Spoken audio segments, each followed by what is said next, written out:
Точно 18 часот го стартуваме првиот дел од отвореното студио. Мои соговорници вечерва, Арбен Таравари, градоначалник на Гостивар, Алијанса на албанците. Добро вечер. Добро вечер. И Горан Милевски, ЛДП, министер за локална самоуправа. Добро вечер. Добро вечер, благодарам на поканата. Веќе ние новинарите не знаеме како да од позиција на функција или од позиција на партија и на политичка определба, но секако и во двете функции сакам малку да ги искористам и да поразговараме, бидејќи нели во фокусот е и ковидот, но еве од среда стартува официјално и кампањата. Ќе почнам со вас, Таравари, вие сте и доктор по професија. Кратко да ми одговорите и за вас истото прашање. Денеска имаме 90 ново заразени, 9 мина повторно починати, од околу 600 тестови 15% е тоа од тестираните повторно заболени.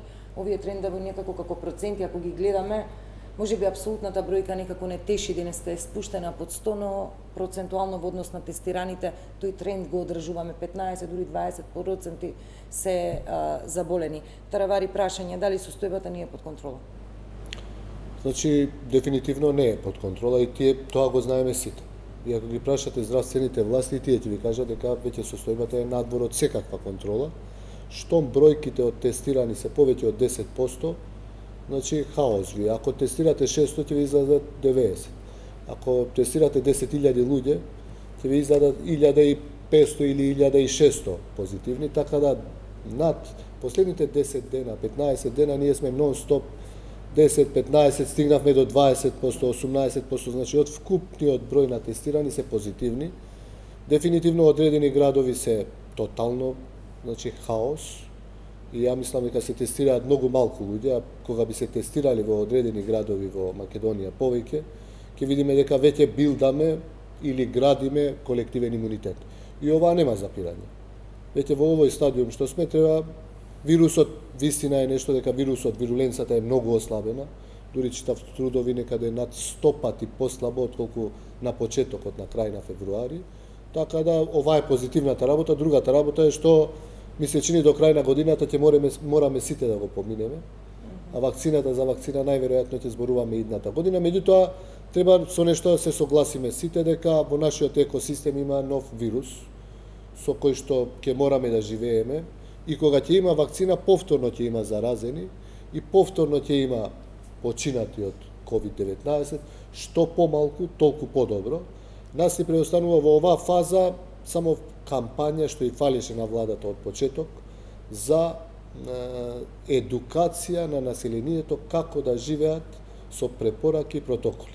Ке се вратиме на ова прашање, сакам малку да се здржиме. Милевски, вие сте дел од владеачката гарнитура, дел од власта, човек кој што седи на тие владини седници каде што се цртаат протоколите, се прават тие стратегии, се споредува она што го препорачала комисијата со она што го како постапува владата, да се согласувате дека работата не е надвор од контрола сега?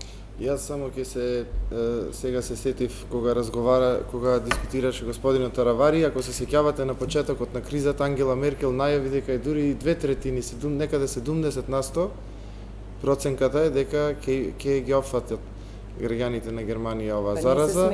И ние сите се чудевме дека што зборува големи се тоа бројки, меѓутоа гледате како течи времето, процентот на заразени е многу поголем, кај нас има поголем број на тестирања. И можеби полесно сме се опуштиле и тој бран не фати побрзо, да речем вториот бран, за разлика од другите земји во регионот, меѓутоа гледате дека се повеќе се пријавуваат случаи кај нашите соседи.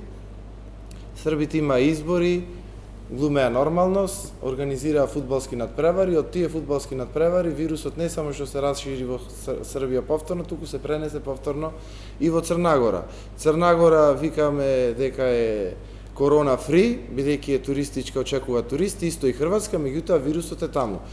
Ако се тестира, се согласувам секаде, можеби ќе се случајот со Ресен е еклатантен пример каде што јас читав изјавите од болните дека ако го немало вирусот во градот, како се заразиле луѓето. Значи тој бил таму, матичните лекари ги упатувале дека е обичен сезонски грип, не ги тестирале од ковид и нагло тоа блукна кога се тестираа поголем број на жители. Така да не значи дека тоа е сличноста и со другите држави. Не значи дека ако некаде не се тестира и викаме дека нема вирусот, тој е присутен кај нас и мораме да живееме. Во Хрватска кампањата после остани дома беше остани совесен, како беше биди совесен, одговорен. Кај нас рековме нова нормалност. Затоа што ние мораме да се научиме да живееме со вирусот, односно да ги почитуваме сите протоколи и она што се бара од нас, кој што го дава здравствените власти. Ние на влада носиме одлуки врз основа на она што препорачува комисијата. Не сме сите членови на владата во тој кризен штаб. Првен протоколите се разгледуваат и препораките од комисијата за здравство, која што е формирана за ова, потоа одат на кризниот штаб и од кризниот штаб идат како готови документи до влада. Сега ние некаде можеби повеќе од половина или половина министри не сме во целост, да речем, вклучени во сите овие активности, меѓутоа, кога ќе дојде готов финален производ, ние го знаеме, да речем, еден час пред да го знаат медиумите или јавноста.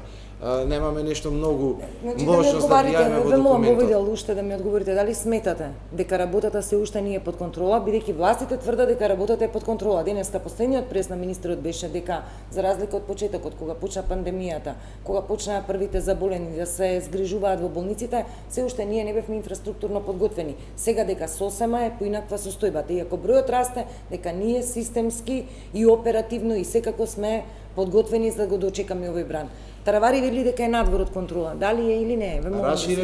Раширен е вирусот. Ако министерот вели ги знаат кластерите, го слушам на влада, ги знаат кластерите, ги знаат фамилиите, каде што е раширен. И од тој аспект се зборува дека е под контрола. Меѓутоа гледаме дека од ден на ден некој од тие кластери што не е тестиран, ќе го рашири вирусот во Битола, го раширил, во Охрид го раширил, значи, меѓутоа и тие ги знаат кои се кластери. Сега, ако тоа се рачуна дека е под контрола, меѓутоа вирусот е раширен и мора да си признаеме и реалноста дека ние не можеме да ја контролираме оваа работа, бидејќи ако сакаме да ја контролираме, треба да ги почитуваме сите ние како граѓани мерките. Ако комисијата или министерот укажува дека треба да нема веселби, да нема прослави, а ние упорно си славиме и свадби, крштевки, не знам ти што со многу луѓе, тогаш ние самите допринесуваме да се шири вирусот и после не знам кој да е министер и која да е влада, нема да може да се справи со ситуацијата. Се согласувам дека заразата е сега со помали симптоми, меѓутоа гледаме дека болниците се полнат и дека умираат и повеќе луѓе. Значи, бидејќи е процентот зголемен, има луѓе каде што повторно влијае овој вирус и не можеме да го потцениме, бидејќи со самото тоа што кажуваме дека вирусот па и не е толку страшен, можеби луѓето се опуштаат, а гледаме дека веќе се проширисме и во Козле и така натаму. Ако ми дозволиш малку, ја не сакам да спорам дека нема вирус во Црна Гора или тие победиле или Хрватска или Србија воопшто. Значи, да кажеш дека состојбата е под контрола, ти требаат минимум 14 дена со под 5% позитивни од тестираните. Така е. Ние сме далеку од 5. Значи, ние веќе бевме помеѓу 15 и 20 и повторно сме над 15%. И ова е алармантно. Не дека јас сум опозиција и сега морам да фрлам по владата дека не сте добри. Ја би сакал да кажам, да укажам на нешто. Зошто веламе не е под контрола? Зошто велам дека состојбата е алармант? Има огромен број на вработени здравствени работници кои што се веќе инфицирани, кои што абстенираат, се уморни, не можат да го издржат оваа темпо. Затоа ни требаше период која ќе се стабилизира под 5%, повторно ние ќе имавме заболени. Ако ги земете бројките од сите балкански држави, од Словенија, бивши југословенски републики, заедно со Бугарија, Албанија и Грција, бројките се пониски сите заедно отколку само Македонија. За морталитетот да не зборуваме. Значи, морталитетот во Македонија е поголем отколку Србија, Босна, Црна Гора, Косово, Албанија и Грција. Оваа веќе, значи, 20 милиони популација, ние имаме со 2 милиони, не сме ни 2 милиони, милион и пол, имаме поголема смртност отколку 20 милиони други. Нешто не е во ред. Сега можеме емоционално да велиме нашите луѓе не се, исти луѓе се, балканци се исти луѓе горе-долу, и менталитет. Во Белград правеа утакмица препун стадионот и менталитет, ама повторно бројките се, ја велам процентот, не велам во бројките. Ете, тие тестирали 1000, ние 10.000, во ред. Меѓутоа процентот од еве денеска 600 тестирале и повторно со 90. Околу 15% ги израчунат таравари. Што би сакал да кажам? ве молам. Само една работа, многу Добро. битна. Од почетокот ние немавме јасна стратегија. Например, Шведска рескира. И тоа е, видете, и тоа е смелост. Добро, Интелектуална па се повлекла. смелост. Па се Рекоа повлекла, нема кај ретерира. нас не се повлекла. Ретерира, поставува до мерки и таравари Нема како не. никакви економски рестрикции, ништо. Добро, има мерки, Ние се премина одлучивме, на рестрикции. не само училиштата 2-3 недели не работеа, другото се работеше. Само што внимаваа на протоколи. Ние што? Почнавме со рестрикции кои што беа препорачливи, на почеток не знаевме како. Меѓутоа треба да има здравствената комисија визија како планираме после 2, после 3 месеци. Ја, например, бев еден од градоначалниците што инсистирав да се отвараат кафаните и рестораните. Оти помина секаде карантин, затоа се вика карантин 40 дена. 6 до 8 недели ги затвараш, да имаш одредена стабилност и после, во тој период ги едуцираш луѓето, внимавајте со ова ќе живееме. Дистанцата мора, маска мора, хигиена мора. Ние воопшто бевме изгубени во тој период, се фаливме како влада, ние сме најдобри, билдавме рейтинг како партија, што мислам дека сега ги плаќаме тие цекови. Требаше од тогаш да размислиме за овој период сега, што ни се случува. Сега плюс изборите се огромен ризик, меѓутоа не можеме и без институции. И мораме да одиме. Оваа што се случува, плюс изборите ќе ги зголемат можеби 2-3 пати Ќе влеземе во повеќе. изборите, да не сакате да прокоментирате, бидејќи вели Не, таравари. не сакам да спорам. Ние Ние не мораме да се зборуваме за навикнеме политичката да... димензија, вели дека досегашните пресови биле на некој начин пиар обраќање. Напротив, јас сметам дека слушав постојани повици до граѓаните и апели и од вашата фела и од надлежните институции: носете маски, заштитете се, дистанцата и така натаму. Анета, ја не сакам ова да го кажам, ни да го политизирам. Ние како партија реагиравме од почеток, абе преведете ги материјалите од Министерството за здравство и албански. Ја ги преведував турски, албански, македонски да покријам 95% од население да бидат информирани. Јас земав материјали, преведувавме екипата од англиски, од Светска здравствена организација, не за нешто. Во Австрија преведуваа на македонски и албански. Знаете зошто? Граѓаните да се информираат. Многу телевизии, ние повеќе беше центар на внимание пиарот на министерот, не велам и тоа е добро. Добро, и на албански се пренесуваат и пресовите, значи таравари не можеме да се фатиме или не, можеме на овој видете, сегмент дека не велам за пресовите, Анета, не ми е до пресов. До материјалите кои што се препораки и протоколи. Не велам за пресовите. Пресовите нека се на било кој јазик. До луѓето, до секого да стигне нешто да прочита. Знаете вие, ние имаме сериозен проблем. 50% од луѓето ви велат не постои вирус. Ова не се криви граѓаните. Таравари, Ако ги научиш, ќе знаат што е вирус. ќе Ако ве не ги експлоатирам научиш, малку во овој дел. Рековте народот сегде е ист. А јас ќе ви Горе речам, долу е сличен. јас ќе ви речам, нашите мерки се копи-пасте како сегде во регионот. Како Не Србија, исти, исто. него сегде се исти. Ние бевме меѓу првите држави што воведоа рестрикции и гранични Да. училишта, први затворивме. Да, во почеток беше окей. Први ги затворивме секторите да. гости. Јас сакам да ве прашам вас еве, медицински или како тоа да ми го објасните? Како може со исти мерки ние да ги имаме и регионот, и србите, и хрватите, и швеѓаните, и германците? Истите мерки ги имаме. Истите се. А ние да ги имаме овие поразителни бројки. Значи во почеток беше окей. Дали Јас се можеме да го согласувам. абстинираме од одговорност и самиот граѓанин во приказната? Видете, не можете, ви велам, 5 држави околу нас, сите заедно имаат помал морталитет отколку кај нас. Дали сите тие ги имаат истите мерки како нас? Ги има на почеток, меѓутоа после тоа ние почнавме хаос. Кај нас се случи Кој почна хаосот? Еве сега Каде ќе ви почна кажам хаосот? точен датум. Го 26 прашувам. мај, 24 мај беше Бајрам, празник и Свети Кирил и Метод. 25 беше неработен ден понеделник и вторник ја имав кризен штаб во Гостивар, излегувам со прес дека мерките треба полека да се олабавуваат. Значи полицискиот час беше ми се чини до 7, ја побарав до 9. Истиот ден, знаете, веќе се збореше за избори, истиот ден све се отвори. И нема полициски час, кафани, ресторани работат, протоколи уште нема. Уште немаше тогаш протоколи како во кафана. Се збореше, треба на 2 метри, треба да се носи не повеќе од 20, меѓутоа официјални протоколи. Вие треба недела, 2, 3, пред да ги почнете, да ги олабавувате мерките. Да почнете со едукација на популација. Ние ќе ги олабавиме мерките, меѓутоа во кафани со слики, со видеоклипови. Вака ќе седиме во кафани, дезинфицијенски има во секоја маса, маска ќе носиме, колку трае таа, дали знаете еве колку може да се употреби една маска? колку часа. Добро, зависи од маската. Ама каква е. треба да им се објасни на луѓето да знаат. Ние како доктори, ако не прашате, и ја не сум епидемиолог, ниту инфектолог. Сум положил испит на микробиологија и епидемиологија, сега читам информации и ги прашувам колегите кои што знаат повеќе од мене. Меѓутоа, ја мислам дека прекинувањето, односно олабавувањето на мерките, беше како сечење со нож. Од 26 све либерти. Значи, све може да се оди кафана, нема полициски. Полека, мораше тие забави што се случува и што имаме слики и видеа, што се случува низ Скопје, навечер, после 11-12. Партиски одредени особи, и ја имам функција, имав, како се вика, дозвола за... Ја не знам од дома да сум излегол од после 7 часот. Може би ден, два сум ги посетил полицајците. Повеќето функционери на партиите кои што се на власт, јавно се знаеше дека по кафани јадат, пијат, седат, се дружат. И ова не е во ред. Ако важат закони, нека важат за сите.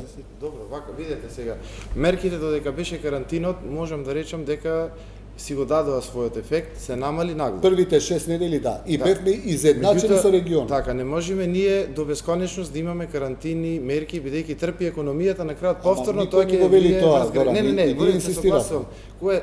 Кога се ослободија, кога се рече меки мерки, и се согласувам, како доаѓа денот за изборите, политиката веќе се вмеша во мерките.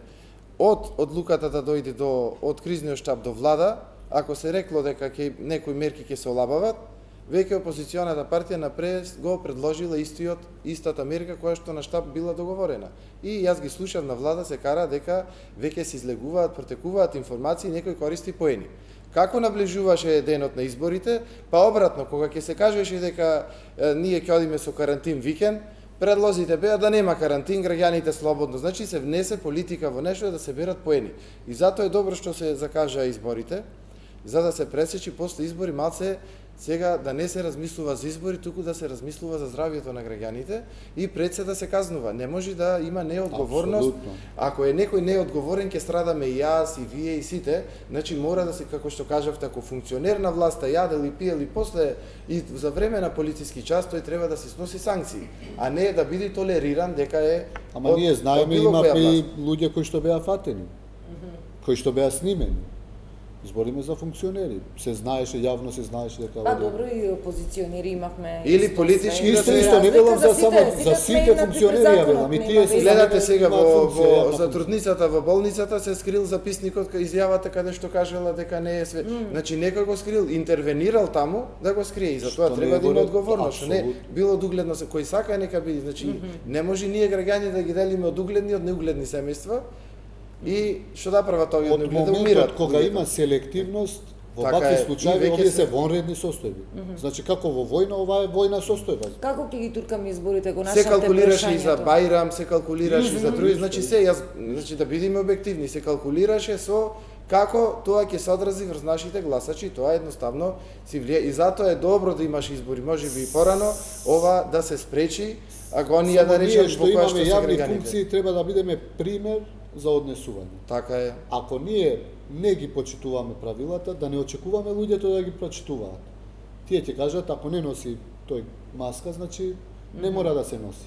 Затоа треба да бидеме многу внимателни. Мене ми е разбирливо дека влегувате во кампања сега и тешко е да се впери прстот во народот, но упорно одбивате да спомнете онаа персонална одговорност која што имаме сите ние. Кога беше Скопје и одредени градови под полициски час или карантин, како се вели, пола Скопје се исели надвор. За жал, да. Во меѓувреме можеме ние да кажеме дека немаше забрана да го напуштиш ти местото и да заминеш, но самата свест, совест, морал што го носиме сите во нас требаше да не остави дома. Тоа беше најголемата грешка. Од град кај што имате огромен број на заразени, ставате во полициски час или во карантин. И тие комплетно тоа население оди во други градови да го пренесе, има полно асимптоматски, 90% се асимптоматски со COVID-19. И што правиш? Носиш во Маврово, во Попова шапка, во Охрид, во Струга. Ама не го носи тоа министерот, не го носи тоа власта. Не велам министерот. Тоа и ние граѓаните инсистираме на таа персонална одговорност. Ништо против министерот, апсолутно. Велам мерките кога се носат и ние како партија побаравме да се повлече председателот на Комисијата за заразни болести. Немам со министерот е невроирург, јас сум невролог исто. Тој очекува од комисијата да му даде. Реков министерот олицетворение на креатурите на политиките, мислев, не министер како министер секако. Тука креатор на овие политики е Комисијата за заразни болести. И тука е дефектот. Уште сметате дека треба да членовите се повлечат во една изјава? Дефинитивно. Зошто? Имаат морална одговорност пред се. Зошто? Повеќе работи. Зошто бројките се како споредете со сите држави околу нас или ние сме видете со менаџирање со состојбата, не велам ја, вели Таравари, тие против од нив. Не е така. Земете има објективни мерења за одредени држави како менаџирале со состојбата, со кризата. И ние сме во четвртиот стадиум, ако има 130 држави, ние сме 120 држава. По успешност на менаџирање на состојбата. И што сакате, кој ги креираше тие политики? Не беше Филипче, беше, не знам и кој е, Караджов, како се вика. Мораше да сменат. Или да побараат други стручњаци. Имаме ние врвни епидемиолози, имаме еден бивш министер, кој што е фантастичен човек, нон-стоп, е по медиуми и дава фантастични препораки. Зошто да не го викнете и тој да биде дел за Даниловски? Или, Велјо Марковски излегува дава убави. Може би се дел од некој советнички тим. Јас не знам дека се. Ако се, супер.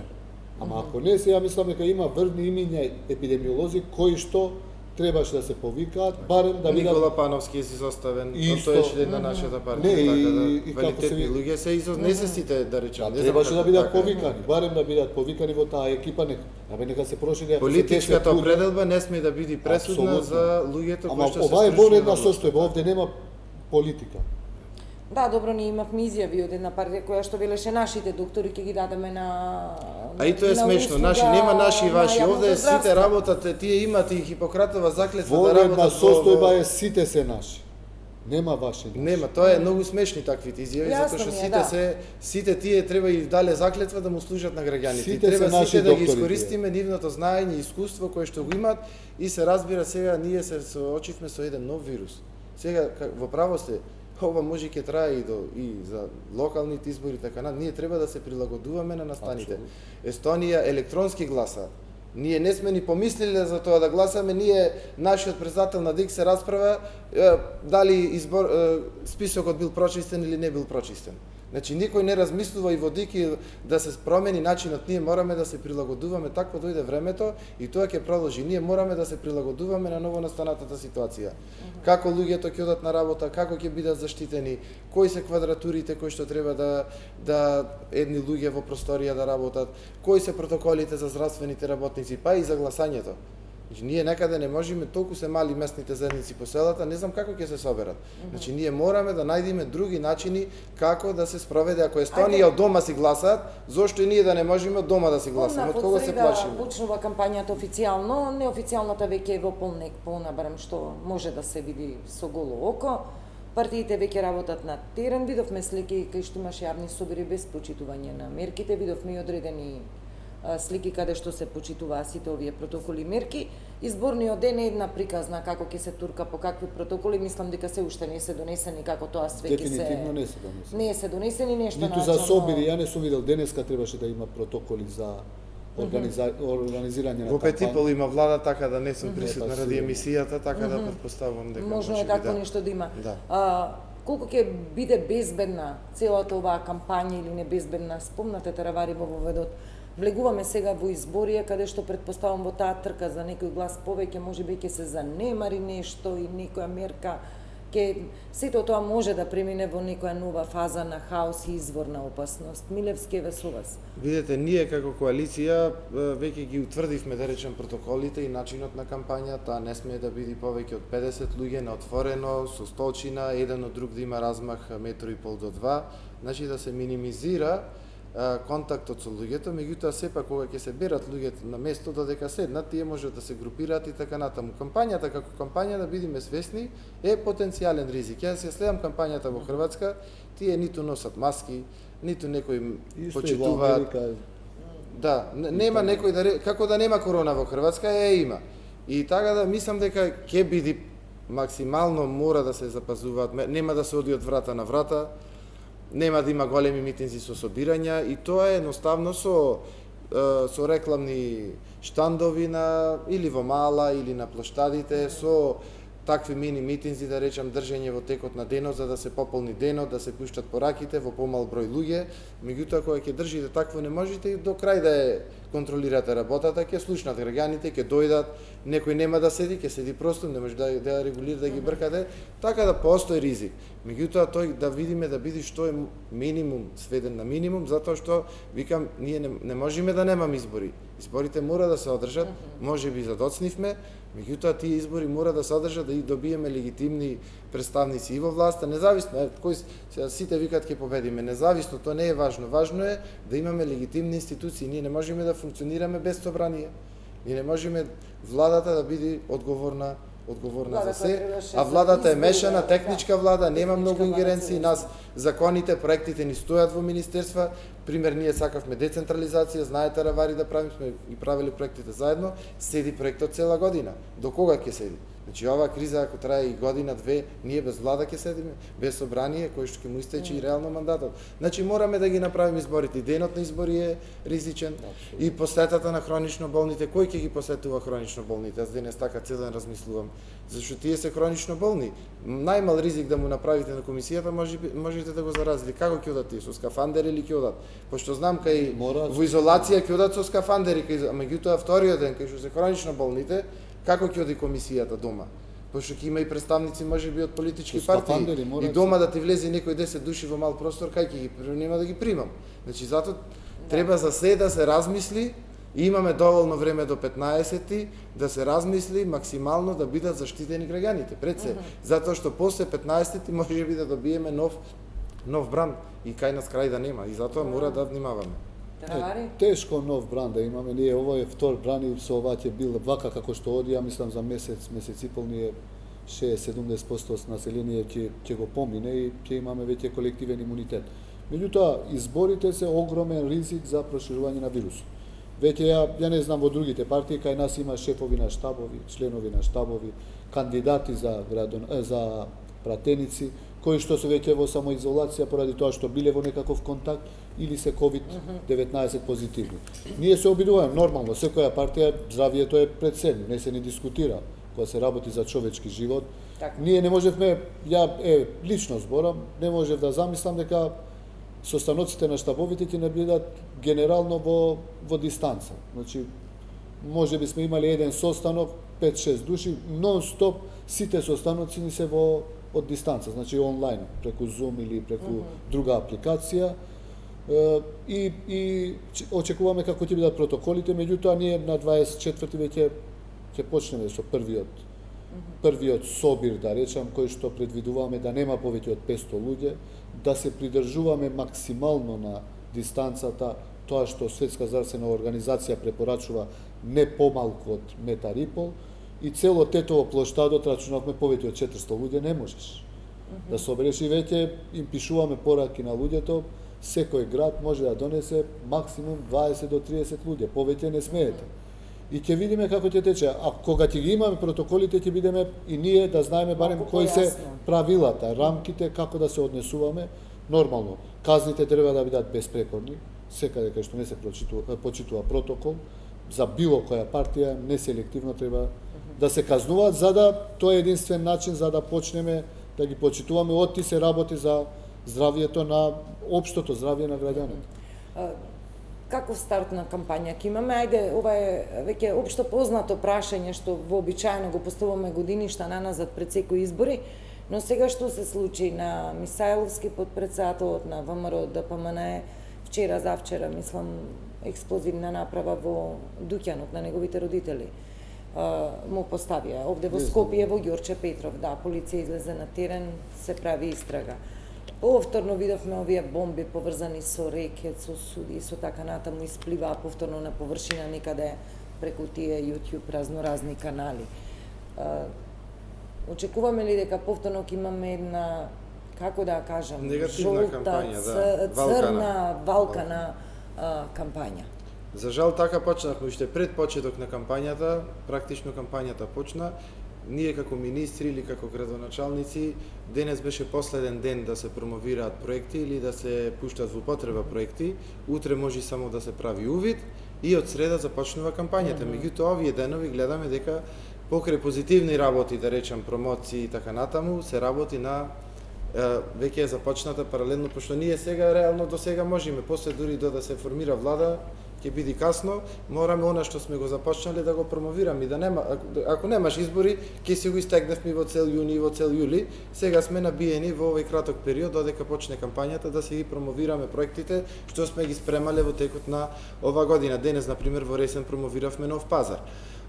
Што се однесува до и сега гледаме паралелно со тоа се воведува некоја црна кампања и не е добро. Мислам дека на граѓаните му е смачено.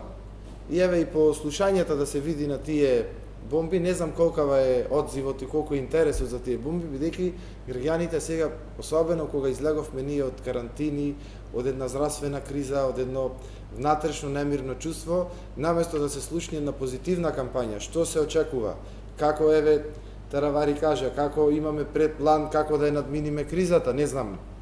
Ова не чини вака, меѓутоа имаме предлог ние поинаку. Економијата како ќе се рефлектира тоа врз економијата и како ние на економски план ќе издржиме, бидејќи не зависи само од нас. Светот ќе дојде во рецесија. Секаде беше затегната ситуацијата. Ние не знаеме како ќе се одвива во иднина. Тие се клучните работи, што му нудиме на граѓаните како иднина, а не што се направило. Ние имаме овде истражни органи.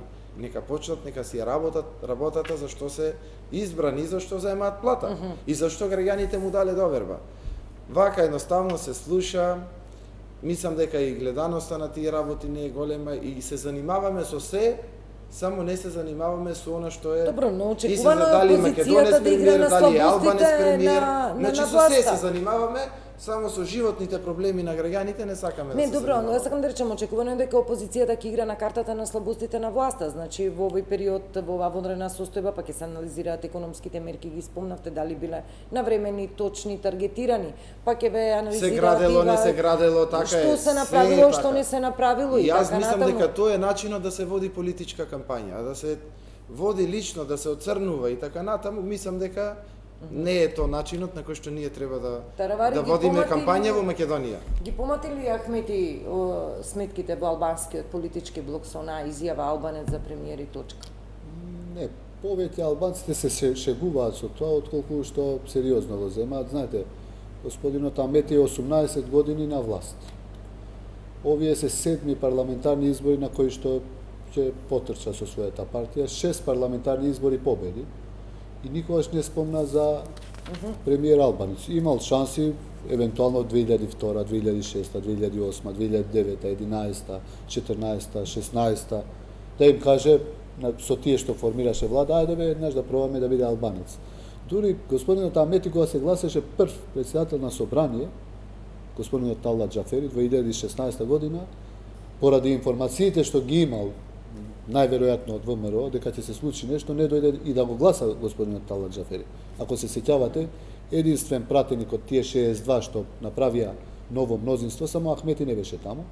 Така да сега неговиот рейтинг веќе паѓа. Никогаш не му се случило некој да го помине последните 18 години во анкети што се прават. Самири покажа сега последна Не анкета Ири, дека и Алијанса или NDI, Алтернатива и ИФЕС, заедно. значи 3-4. И ние имаме анкети што правиме, тие се анкети што се прават на 200-300 албанци од вкупно 1200 испитаници. Значи околу 25-30% и таму сме напред. А овие што се само албанци, на пример единица, двојка, 5 и 6 изборни единици, ние сме веќе 2-3% повеќе од Ахмети. Еве што ќе ви рече Османи на ова. Многу сум разочаран од реакцијата на Таравари во име на неговата партија на ден кога ги повикуваме сите албански партии да се приклучат и да остварат заеднички сон, оваа партија одлучува да промовира омраза и страф и така натаму. Не знам како можеме ние страф, ај омраза. Повикувајќи се дека COVID-19 најлоша глобална пандемија во минатиот век со цел И дека не се политички менаџирало напад, добро. не се менаџира добро, дека сето тоа вие го книжите на ваше конто, наместо да го прифатите. Добро, ова. на кого да кажеме дека не е менаџирано добро COVID-19? Замислете во Гостивар да беше ситуацијата како во Тето. Знаеш што ќе направија? Османи и Ахмети ќе ме обесеа на сред град. До таму се тие лоши да стигнат да направат. Знаете каква негативна кампања ќе направија? Што ние не се согласуваме со господинот Амети, бидејќи со ниеден закон, ниту устав не е забрането албанец да биде министер за финансии, министер за надворешни работи, министер за внатрешни работи, Не е премиер. забранет ниту Па друг зошто- припадник на Па друга зошто етничка тогаш заедница, не само зошто на го албанци. збориме ова 6 пати имал шанса да го спомне тоа, или за министер за финансиите, не зберам, или за министер за надворешни работи еднаш да спомнеш, да поставиме еден добар, паметен човек, искусен кој што знае да го направи тоа. Ова е демагогија. Сега кога се спрема да оди опозиција, еве, овде го кажувам, нека се сече ова што го зборам. Штом ќе останат во опозиција, првото што ќе излезе таа вечер, знаете што ќе речат? Да бевме ние дел од власта, ќе ги условевме македонската партија која што ќе победи, дека само со премиер албанец ќе влезевме во власт, инаку не влегува. Кога ќе бидат опозиција. Оваа ќе биде нивното оправдување таа вечер, 15 јули, околу 12 на вечер, господинот Ахмети ќе излезе со оваа изјава. Дека нема да одат, бидејќи ќе изгубат изборите, и ќе кажат дека прифатиат само да биде албанец. Никој нема да уште сега се знае кој може да биде премиер, Мицковски или Заев. Нема трета опција. Ја да знам математики да ми каже јавно господин Ахмети дека не сум против албанец да биде, нека биде. Ама ајде нека ми најде математики како ќе направиме албанец. Ајде ќе бидеме сите албански пратеници заедно. 30 ќе бидеме. Како ќе стигнеме до бројка 61? Сакате да речете и математички е неизводливо. Абе, практично не е изводено. Кој би било, апсолутно не верувам дека има албанец кој е против таа идеја. Меѓутоа, тоа требаше да го промовира 2002, 6, 8, 9, 11, 14, 16, не сега. Сега кога ги губи изборите, тогаш имаше комоција, 19 пратеници имаше. Да му кажеше на Никола Груевски не влегува, без да ми дадеш премиер. И немаше опозиција тогаш. И сега му текна тоа. Тој ни ја понижува интелигенцијата, практично. Ја мислам дека е демагогија и веќе сакаше да дефокусира од сите неуспеси што ги имаат тие кон албанците претежно и што ќе извади. Вие велите неуспеси, но кога прашаме дуи велате дека Европска унија и НАТО и тие евроинтеграции толку стратешки значени за нас, не може да се спроведат без да го направи договорот, тие беа 14 години пред тоа на власт, 11 години со Груевски. Зошто не го направи? Тогаш ќе им кажем дека заедно со Груевски направивте. 11 години Груевски почна кон исток да се патува. Да кажува дека не иде во НАТО, не прави договор, никад не сака да седне да разговара. И што се случи? Дуи беше дел од тој режим. Дуи беше заедно со Груевски. Никогаш не излезе да рече ова што го зборуваш ти, ние не се согласуваме. Милевски, предпоставам веќе исцртани се тие партиски програми и ова и за вас Таравари прашање, но предпоставам исто така дека се веќе прилагодени на оваа настаната состојба. Моја некоја проценка е дека можеби економијата ќе биде во фокус или можеби граѓаните најмногу ќе очекуваат одговори на таа тема, поради тоа што таа криза, мислам дека доаѓа малку ќе дојде со тој задоцнет ефект, сега се уште некако пливаме, но ќе видиме како ќе живееме буквално и преживуваме од септември па натаму. Нешто е променето, колку овој COVID-19 ги смени контурите на тие партиски програми во однос на приоритети. Зборувам оние класични ветувања што секогаш ги слушаме. Ке се зголемуваат плати, ке се зголемуваат пензии, локална самоуправа, повеќе пари ќе има за општините, за децентрализација и така натаму. Дали сега веќе се менува и контурата, концептот, суштината на партиските програми? Па видите, една беше програмата пред избори, сега нормално ќе биде прилагодена и да се вметни ново настанатата ситуација, бидејќи вие сега имате многу погодени сектори на кои што треба да му дадете одговор после избори.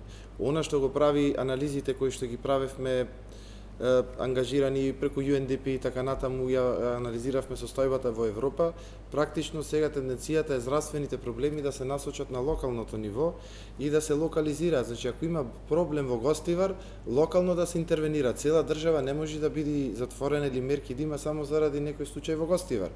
Или пак во Битол или така натаму. Значи, мораме ние сега да се спуштиме на локално ниво и затоа и децентрализацијата многу важна.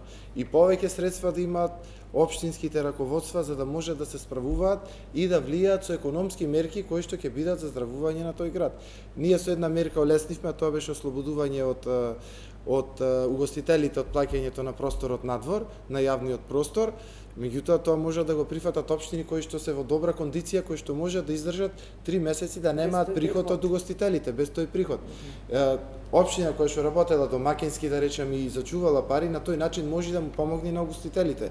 Ако не може, општината мора да има некој екстра приход за да се прилагоди и за да излези во пресред, така ќе биде и за некои други мерки. Така да програмите сигурно се разбира се прилагодија на ново настанатите околности и дебатата ќе биде околу практично гледаме што сега почна здравствениот систем, дали бил добро менаџиран или не бил добро менаџиран, кои биле пропустите пак во минатото, кои што ако има слабости сега и како економски ќе му помогнеме на граѓаните кои што се погодени од кризата, и тоа ќе биде приоритет на дебатите и она очекување на граѓаните, бидејќи се уплашени. Уплашени се луѓето во јавната администрација, дали ќе има доволно за плата, уплашени се луѓето од приватниот сектор ако продолжи ваква состојба, дали ќе бидат отпуштени од работа, каде ќе се вработат, дали државата ќе му помогне ако останат без работа. Значи тоа се приоритетите кои што веќе покажуваат тенденција и ако партиите одговорат на тоа, значи ќе може да го привлечат вниманието на гласачот за да даде поддршка. Ако се занимаваат, не знам, со ветерници, сигурно нема да или со бомби, сигурно нема да е постигна целта која што реално нив ги интересира. Таравари? Мислам, било кој да победи на изборите на 15 јули ќе биде многу тежок мандат. Значи, посебно... Се согласувам, да. Многу тежок и затоа треба да размислиме дури и граѓаните и гласачите, тие што ќе одлучат да излезат, оти има право и некој да не излезе да гласа, ни требаат пред се честни и совесни луѓе. Посебно овој мандат, кога треба да се започнат преговорите со Европска Унија, кога сме пред огромна економска криза, ја гледам општината, приходите за 3 месеци се за милион евра помалку од колку минатата година. И ние, угостителите им, да не плаќаат им овозможивме, значи користење на тераси, одредени економски мерки како општина, само да им олесниме едноставно да ја пребродат оваа криза што полесно. Да не зборуваме за здравствениот систем, да не зборуваме за образовниот систем. Значи, многу тежок период следи. Затоа и многу е битно, евентуално во следната влада, пред се да бидат, велам, професионалци и луѓе кои што се подготвени, волонтерски, последните 3-4 години да ја помогнат на својата држава да излезе од оваа криза. Не е кризата, нема да биде само во Македонија, ова е глобална криза, светска криза, меѓутоа најпогодени се тие што се најсиромашни. За жал, ние сме меѓу посиромашните држави во Европа, така да тежок период и ние и како партија интервениравме во програмата баш во тој дел на економија, финанси и здравство. Ја можам да ви зборам посебно за здравствениот систем, тоа е многу битно, јавното здравство. Гледаме што ни се случува, малце ќе се покачи бројот и... Таравари, уште ли останувате, не знам изјавата за кој медиум ќе ми простат, не можам да цитирам, велите Заев на овие избори ќе доживее дебакл. Поправите ме, но мислам така. Оригинално Инфо Плюс или не знам како беше, Инфо Макс или не знам. Некој од последните ваши изјави. Ја обично не ги дообјаснувам, ти кога се оправдуваш, доаѓа да ја прифаќаш вината. Прашањето беше дали повторно Заев ќе добие 70 до 100.000 гласови во албанскиот блок. И ја кажав дека господинот Заев ќе има дебакл во албанскиот предел, бидејќи никаква инвестиција нема во ниедна албанска општина и таму кај што има градоначалник од СДСМ, кој што е албанец, значи ниеден проект. Дури кажав дека во нашата општина, например, 3 месеци криза, барем една маска да донесе. Барем еден министер да се јавеше да не праша, евентуално да ве прашаме чисто дали сте во ред. Абе една маска што е 50 центи. Не е донесена во нашата општина, претежно кај што живеат околу 70% албанци. Како опозиционер овие 3,5 години, не сакам сега пред избори ќе испадне како против Заев збора, меѓутоа јас знам како поминав и да си опозиција на Заев. Многу слично на Груевски. Меѓутоа, одговорот на оваа ваше прашање, реков дека ќе има дебакл кај албанците и тоа ќе се види на 15 јули. Тој ќе добие одреден број на албански гласачи, нормално, Меѓутоа, од тоа што го доби 2016 година, ако го добие половината, ја мислам дека треба да биде многу среќен. Како се позиционираше ЛДП сега со изборните листи? Јас само морам да го поправам господинот Таравари, Министерството за локална самоуправа не ги дели парите по дали се македонски или албански општини, ние ги делиме по методологија. Не, по методологија, знаете, по методологија за степен на развиеност на планските 8 плански региони. Така да сме биле заедно и за Не, ја реков патот за последните Љубишето. 3 месеци, иако И јас сакам генерално- сите пари така да ги делат сите министерства, затоа што да не зависи од волјата на премиерот или на министерот, дали ќе му даде на тареф, му се допаѓал или не му се допаѓал. И кога ќе ги делиме така парите по методологии, по клучеви, тогаш многу полесно нема да има човечки фактор во делењето на средствата. Горан, Кај нас е така многу е- поставено законски. Министре, многу е лесно. Земете, можете да ги побарате. Ја му кажав на еден од СДСМ, не знам кој беше во некоја дебата, реков, те молам, кажи ми еден проект во единствена урбана опозицијска општина, нема друга. Ни ВМРО нема, Кавадарци беше, сега е со СДСМ. Единствена урбана опозицијска е Гостива, нема друга. Нека ми кажат еден проект. Еден проект да речат, ова го направи владата, инвестира во општина Гостива. Нашиот проект беше заеднички со Тетово. Заеднички со Гостива. И ние плативме, бевме се согласувам кофинансиери. лично во Гостивар нема. Абе, кров на изврши, училиште, така. 1000 ученици учат.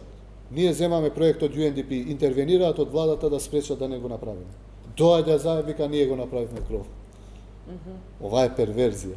И затоа ви велам, за мене лично, оти не зборам како партија, бидејќи бројките можат да доведат во секаква состојба и во секаква ситуација. Заев е многу сличен на Груевски. За мене, зборам како градоначалник Таравари, не за другите. Не, јас, а меѓутоа поентата ми Добро, беше, добро. викендов бевме Сарај, отворивме игралиште, значи сега не спорам опозициона, не опозициона, градиме со проекти по плански Ете, земете региони, од владата, најдете еден проект кој што владата направила лично во во Гостив. Гостив. Добро. И демантирајте ме. Не спорам, ја би пошто сакал. не знам, јас можам да кажам само за моето министерство. Знам дека имавме заеднички Со проект. кофинансирање Со сме имали Тетово и за единствено да, ми се за чини со вашите депонијата. Имаме од Агенција за спорт и млади еден отворен фитнес центар кој што е 35.000 евра и тоа е од владата. Јас сум благодарен и за тоа. А во однос на прашањето, значи гледаме и според последните анкети на Europe Election кој што ги испитува рейтингот на партиите во сите држави од Европа, од Португалија, Србија, Хрватска, сега Македонија, ЛДП е со 4% рейтинг. Пред нас е само Левица 4,9 и СДСМ и ВМРО ДПМНЕ. Кај нас кога ќе се прават анкетите, практично помалите партии се ставаат во рамките на коалициите и не се мери реалната сила на партиите.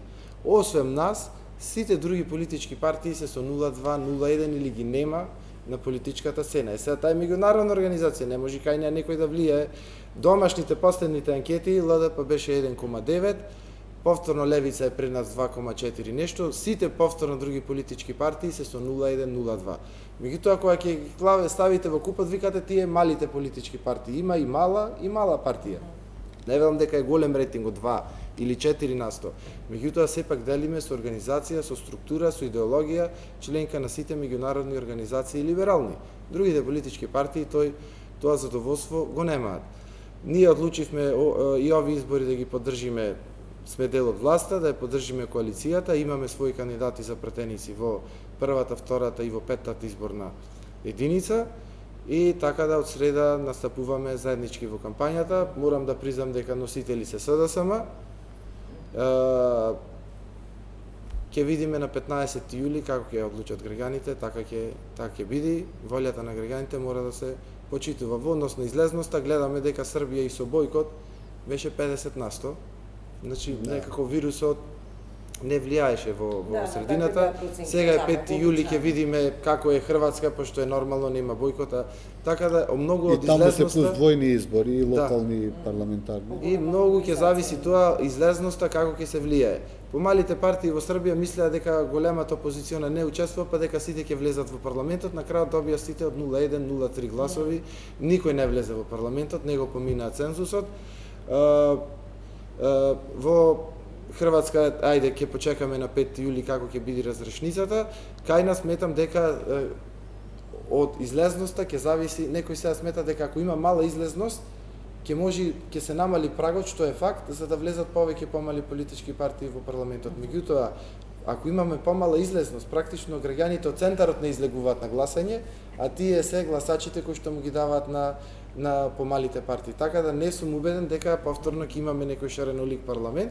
Мислам дека ќе биде повторно од овие партии кои што се поголеми представен, се додека го имаме овој изборен модел, ние ќе имаме, впрочем и правилата за представување мене ми смета, меѓутоа еве биле договорени меѓу најголемите партии, практично од 14 минути рекламен простор на телевизија, 4 големи партии, двете албански и двете македонски добиваат по 6 минути 12. Ние не добиваме, ете како втора албанска партија. Мислам дека нема 30 секунди имаме. А сите други во 2 минути, значи сите 30 партии ќе одат. А кога ќе немаме митинзи, само медиумите и социјалните медиуми, традиционалните телевизии се оние кои што ќе може да се презентира програм. Значи ќе мора да се менуваме на секој поглед, значи на сите да му се даде рамноправен третман и во изборни комисии и медиумско представување, бидејќи ние сите стартуваме со нула. Ќе бидат ова за сите нас нови избори, еве, до сега толку изборни циклуси поминати не сме ги знаеле, Таравари најжестоката битка кај ќе се води со Дуи? Со Дуи најжестоката ќе биде во Полошки регион во Шеска и мислам дека од пред една година сме пред нив таму, посебно затоа што имаме повеќе општини кои што ги раководиме и релативно успешно ги раководиме. Општина Гостивар, Рапчиште и Боговина. Дуи има само 2 општини, Тетово и Теарце. Тетово, знаете, неуспешна приказна на водење на општина, веќе 2 мандати. Ако има незадоволство од водење на некоја општина, посебно е општина Тетово. За Теарце, да не зборувам, рурални општини е тешко и мислам дека доминираме во Шеска.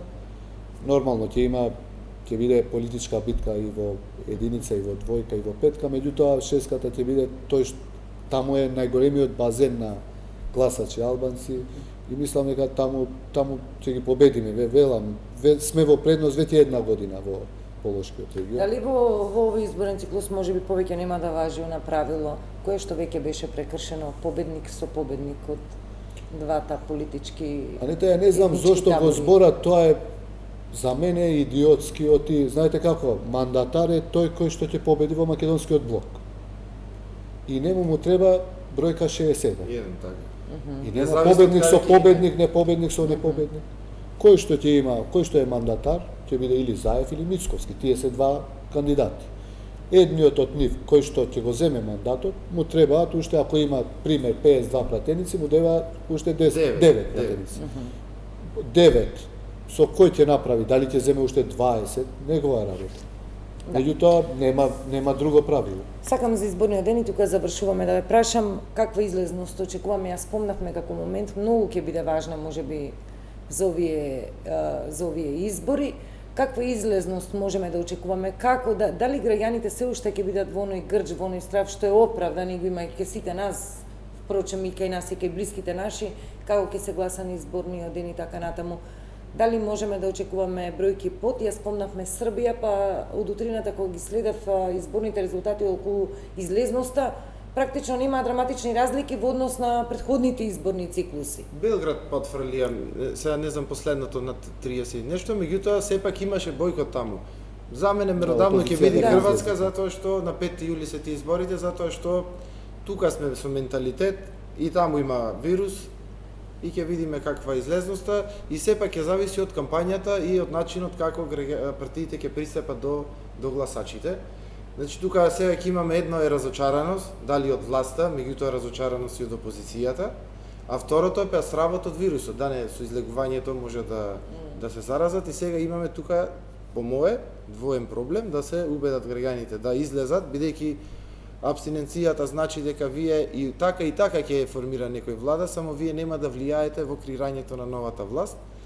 И второ, да се превземат сите здравствени мерки за граѓаните да се почувствуваат сигурни и безбедни како што одат во продавница, во колонијал, во маркет, во аптека, таквата сигурност да имаат и кога одат на гласачкото.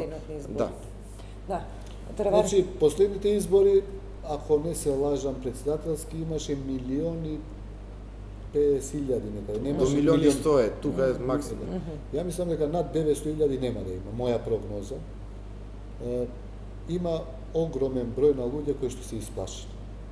Ние мораме овој период и со кампањата, меѓутоа малце и хипокризија, до вчера кажувавме не излегувајте и сега да им кажеме излезете масивно. Меѓутоа, да се работи едукативно, посебно компетентните институции, Министерството за здравство и Комисијата за заразни болести, полека да ги едуцира луѓето дека не за избори, кои после тоа ние ќе мора да живееме со вирусот. Ние ќе мора децата да ги пуштиме во училиште, кај што ќе има дистанца, меѓутоа ќе мора да одат. Маски ќе носат, меѓутоа животот ќе продолжи со ова, да мотивираме колку што можеме сите за да имаме да стигнеме излезеност до 90%. Се согласувам со Горан, има огромен број на луѓе кои што се разочарани од сите политички елити и не сакаат да слушаат. Плюс стравот, тоа ќе влијае. Ако излезе 900.000, ја мислам дека тоа е веќе цифра која што е релевантна и ќе има, како да речам, легитимитет идната влада. Меѓутоа, да не одеше една од партиите, македонски партии, да бојкотираше, тоа ќе беше катастрофа. Мислам, бројките ќе беа можеби под пола милион. Таравари, имам простор да ве прашам малку за оптимизам, како ќе се движат бројките околу COVID-19 следниве денови? Моја прогноза, ви велам, во консултација нон-стоп со епидемиолози, дека овие бројки ќе ги очекуваме и во следниот месец дена редовно. Само што секоја лоша ситуација има и едно добро. Што е тоа добро, ќе ме прашате? Тоа е што ќе го платиме ова со повеќе човечки животи. Лошо е тоа што ќе платиме со огромен број на човечки животи, а добро е што ќе билдаме колективен имунитет. Значи, шансите за да имаме втор бран се минимални или воопшто.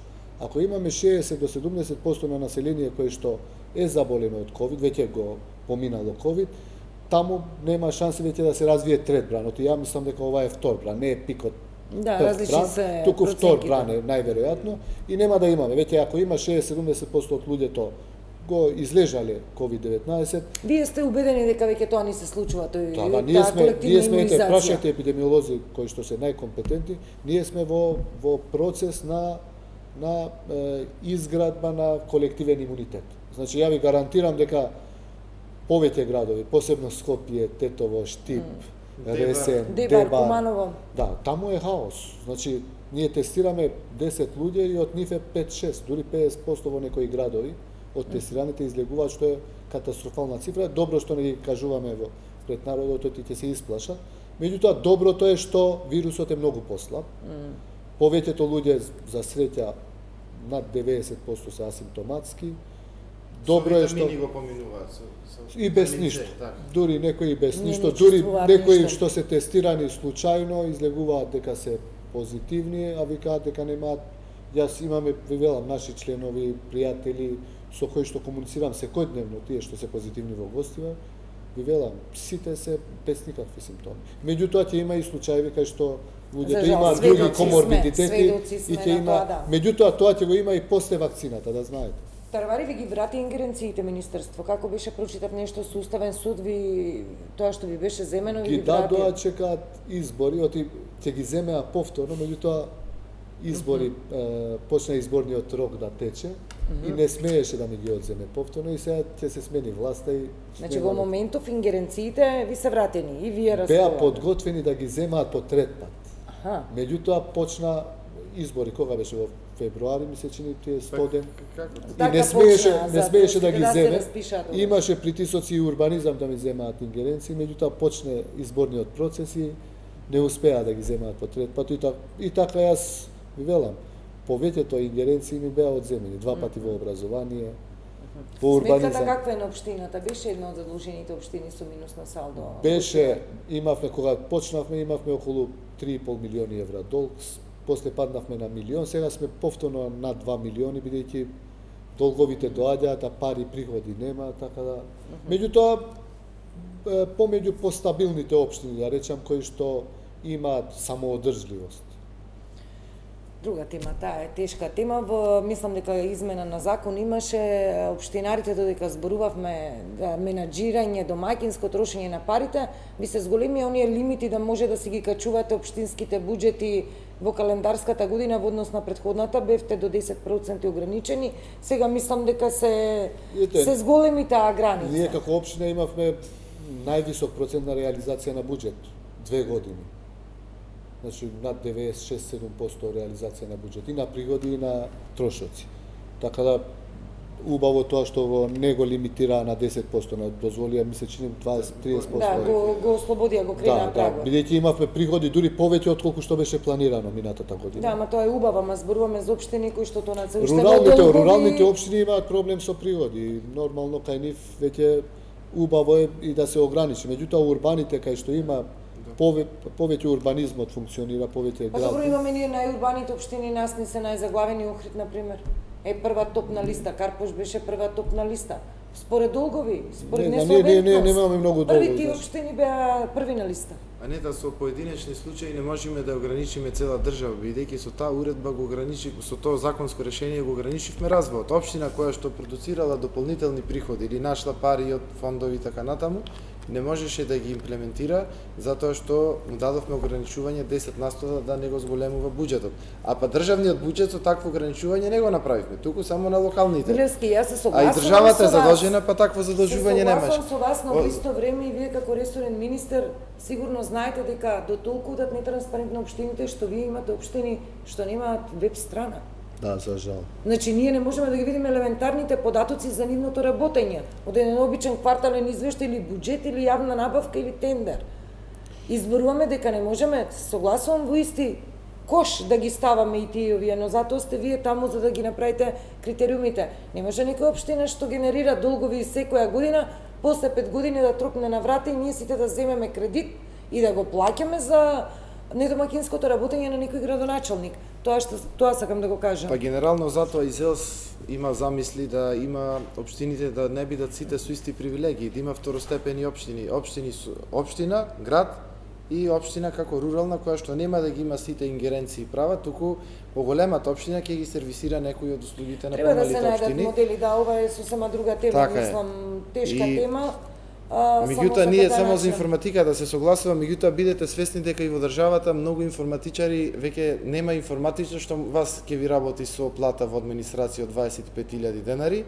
Има голем проблем, особено во руралните места, да може некој да ви одржува веб страници и да ги сервисира, више нема информатичари. Не зборуваме за општина, чим е формирана општината, е формирана по одредени критериуми, значи таа општина ги ако децентрализираат, јас знам од почеток на мандат од Заев очекувањата беа огромни, беше бивш градоначалник, дека ќе децентрализира нешто, меѓутоа започнавме, знаете, ние избравивме ништо не направивме, и Груевски започна од 2006. За 3-4 месеци додека бев министер почетокот, ние направивме документ заедно со ЗЕЛС од 120 страници за децентрализација на скоро па на сите министерства. Ја мислам дека треба да земете моделот на 74-та уставот, како што беше во Југославија, истите општини, истите ингеренции, толку. Добро, тука мораме да завршиме. Колегата Мишко Иванов, предпоставам веќе со своите соговорници чека да влезе во студио. Милевски и Таравари, ви благодарам уште еднаш. Благодарам. Ќе се гледаме сигурно избори, и да па ќе правиме дебати. Вам, почитувани, ви благодарам што не следевте овие 60 на минути и нешто повеќе. Го најавам колегата Мишко Иванов, мала пауза и продолжува отвореното студио. Од мене пријатно